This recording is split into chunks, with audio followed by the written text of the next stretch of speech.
तो आइए आज हम बॉटनी पढ़ेंगे। बॉटनी का फर्स्ट चैप्टर, बायोलॉजी का ही दूसरा हिस्सा है बॉटनी। पादप, प्लांट के बारे में इसमें पढ़ा जाता है। तो पहले इसका स्टार्ट करते हैं। तो पहले इसके बारे में बेसिक जानकारी बता देते हैं कि बायोलॉजी, बॉटनी का फादर किसे कहते हैं, और इसमें होगा काई का जनक किसे कहते हैं, और इसमें भारतीय वनस्पति विज्ञान का जनक किसे कहते हैं। उसके बाद में जड़ के बारे में जानेंगे और तना के बारे में जानेंगे। जड़ के क्या कार्य होता है और तना कैसे हर जाता है और कैसे सूख जाता है। तो पहले चलो लिख देते हैं, बताने से अच्छा रहेगा। तो बॉटनी का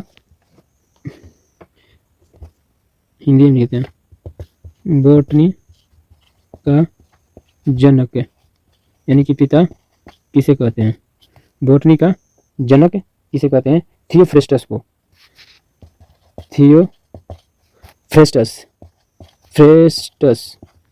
थियोफ्रेस्टस को बॉटनी का जनक किसे कहते हैं? थियोफ्रेस्टस को। बॉटनी का जनक किसे कहते हैं? थियोफ्रेस्टस को। अब काइक का जनक किसे कहते हैं? पादप काइक का जनक किसे कहते हैं? पादप काइक का जनक, पादप काइक का जनक किसे कहते हैं? किसे कहते हैं? पादप काइक का जनक किसे कहते हैं? स्टीफन हेल्स। स्टीफन हेल्स पादप काइक का जनक किसे कहते हैं? स्टीफन हेल्स को कहते हैं। बॉटनी का जनक किसे कहते हैं? थियोफ्रेस्टस को कहते हैं। अब जान लेते हैं, काइक का हो गया और बॉटनी का हो गया। अब भारतीय वनस्पति विज्ञान का जनक देख लेते हैं।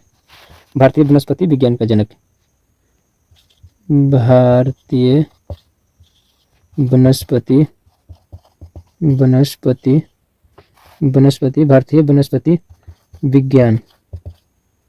विज्ञान का जनक किसे कहते हैं? भारतीय वनस्पति विज्ञान का जनक किसे कहते हैं? विलियम रक्सबर्ग को कहते हैं।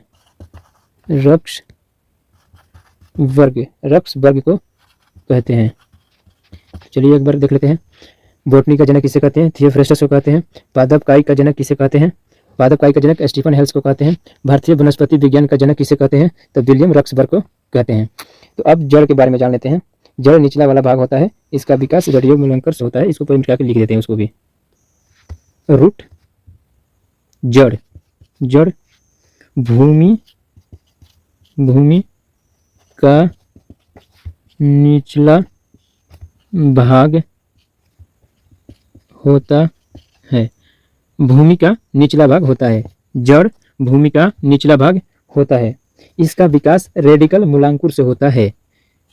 इसका विकास रेडिकल मूलांकुर से होता है। इसमें क्लोरोफिल नहीं पाया जाता है। इसमें क्लोरोफिल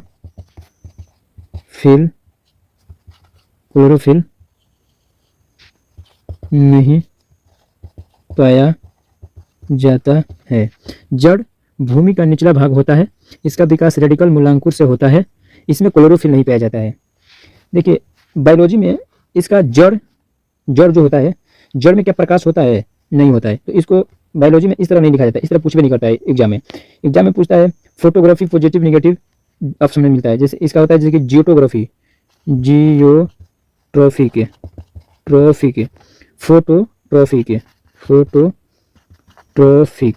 फोटोट्रॉफिक जियोट्रॉफिक पॉजिटिव होता है और फोटोट्रॉफिक निगेटिव होता है। क्योंकि जियोटोग्राफिक होता है और फोटोग्राफिक जड़ में नहीं होता है, इसलिए नहीं होता है जो निगेटिव है, जो होता है वो पॉजिटिव है। इस तरह लिखा जाता है। अब दोबारा बोलने की जरूरत नहीं है, आप लोग समझ गए होंगे। इसमें बताते हैं और जड़ के बारे में अच्छे से फिगर से समझ लेते हैं। देखिए जड़ का कार्य क्या है। जड़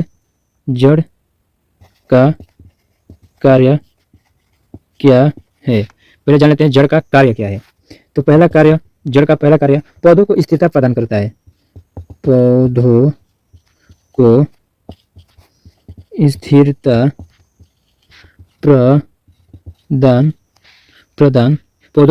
प्रदान करता है। पहला हो गया पौधों को स्थिरता प्रदान करता है, और दूसरा हो गया भोजन को संग्रह करता है। भोजन को संग्रह करता है। जड़ का कार्य, पहला पौधों को स्थिरता प्रदान करता है, दूसरा भोजन को संग्रह करता है। अब जड़ कितने प्रकार का होता है? देखिए, जड़ दो ही होता है, जड़ दो होता है। पहला जड़ होता है मूलांकुर, मूसला जड़, मूसला जड़, मूसला जड़। दूसरा होता है अपस्तनिक जड़, अपस्तनिक अपस्तनिक जड़, अपस्तनिक जड़। जड़ दो होता है, मूसला जड़ और अपस्तनिक जड़। हम दिखाते हैं इसको और जड़ के बारे में सही समझाते हैं। तो पहले हम अधिपात मूल और परजीवी मूल के बारे में जान लेते हैं। अधिपात मूल और परजीवी मूल के बारे में, तो पहले अधिपात मूल के बारे में जानते हैं, तब परजीवी के मूल के बारे में जान जाएंगे, और फिर तब जानेंगे अस्तम, अवस्तम, अवरोही और परजीवी और प्रकाश मूलदाब। तो पहले अधिपात मूल के बारे में जानते हैं। वैसा जड़ जो किसी दूसरे पौधे पर होता है, यह भूमि में नहीं जाता है, नहीं होता है, यह वायु से ही नमी ग्रहण कर लेता है। वायु से नमी ग्रहण करने के लिए इसमें बेलामेन ऊतक पाए जाते हैं। इसे वायुमूल भी कहते हैं, इसे वायुमूल भी कहते हैं। लिख देते हैं तो अच्छा रहेगा।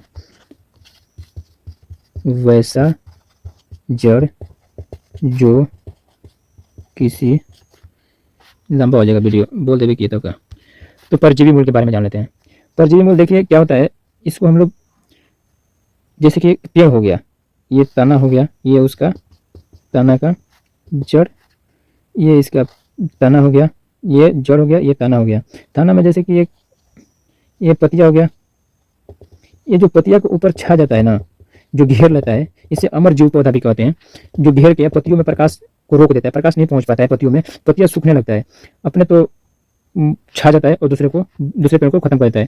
उसको परजीवी मूल कहते हैं। पीला कलर का होता है, जो छोटे छोटे पेड़ों के ऊपर ऐसे ऐसे पत्तियों पर छा जाता है, चारों तरफ से घेर लेता है, उसी को परजीवी मूल कहते हैं। देखिए, आपको जड़ दो प्रकार के बताए थे, जड़ दो प्रकार बताए थे। एक बताए थे अपस्तनिक जड़, एक मूसला जड़। तो ये जो होता है ना, इसमें जो इसका रुकावट होता है बड़े बड़े वृक्षों में, जैसे कि पीपल, बरगद के पेड़ में ऐसा होता है 90 डिग्री का झुकाव, ये अपस्तनिक होता है ऊपर में। अपस्तनिक भी देखिए दो प्रकार के होते हैं। अपस्तनिक भी दो प्रकार के होते हैं। मूसला जड़, एक मूसला जड़ पढ़ाए थे आपको, मूसला जड़, एक मूसला जड़, ये मूसला जड़ है। मूसला जड़ में देखिए ये क्या काम करता है, ये सब होता है, जो ये खाना को स्टोर रखता है, और ये इसको नमी को सोखता है, भोजन को पत्तियों द्वारा निर्माण करता है, नमी को सोख के रखता है।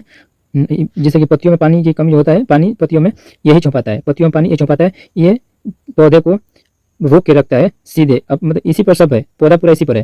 तो ये पानी को नहीं ऊपर में भेजता है, पानी को ऊपर में ये भेजता है, रूट हेयर बोलते हैं इसको। ये रूट हेयर होता है, ये रूट हेयर होता है, ये जड़ होता है, ये जड़ हेयर होता है। और ये जो काम करता है, ये मिट्टी कोड़ने काम करता है। नीचे जो निचला भाग होता है, जैसे कि नीचे की ओर पेड़ जाता है, अंदर एक लेयर होता है, 4 लेयर होता है, वो लेयर नेक्स्ट वीडियो में बता देंगे। अब इतना ही समझिए, लंबा वीडियो ढेर हो गया। ये लेयर होता है मिट्टी के अंदर, इसको मूलदाब बोलते हैं, दाब करके नीचे की ओर ले जाता है, और ये नमी को सोखता है, और ये स्टोर करके रखता है, और इस पेड़ को स्थिरता प्रदान करता है। ये मूसला जड़ समझ गए यहाँ पे। और अपस्तनिक जड़ दो होता है। पेड़ में देखिए पीपल और बरगद के पेड़ में 90 डिग्री का झुकाव होता है, उसको अस्तम बोलते हैं, उसको अस्तम बोलते हैं। और एक अवस्तम होता है, अवस्तम होता है, एक अवस्था में होता है। अवस्था में क्या होता है, जैसे कि अवस्था में गन्ना और मक्का में होता है, वो सीधे होता है, ये झुकाव 90 डिग्री का नहीं होता है, उसको सपोर्ट होता है गिर ना जाए, इसके लिए अवस्था होता है। अस्तम इसके लिए होता है पीपल बरगद के पेड़ में, और अवस्था होता है मक्का और गन्ना के खेत में, गन्ना के पेड़ में। तो परजीवी समझ लिए, मूलदाब समझ लिए, अस्तम अवस्था समझ लिए, अपस्तनिक और मूसला जड़ के बारे में समझेंगे ये। और जड़ का कार्य बताई दिया, पौधों को स्थिरता प्रदान करता है, भोजन को संग्रह करता है, और रूट बताई दिए कि जमीन के नीचे होता है, इसका विकास रेडियो मूलांकर से होता है, इसमें क्लोरोफिल नहीं पाया जाता है। इसका विलियम रॉक्सबर्ग को बताई दिए, भारतीय वनस्पति विज्ञान का जनक होते हैं। और स्टीफन हेल्स के बारे में बता दिए, जो पादप इकाई का जनक होते हैं, और बोटनी का फादर ऑफ थियोफ्रास्टस को कहते हैं। तो इस वीडियो को अंत करते हैं, नेक्स्ट वीडियो में इसके आगे बताएंगे। ये फर्स्ट चैप्टर।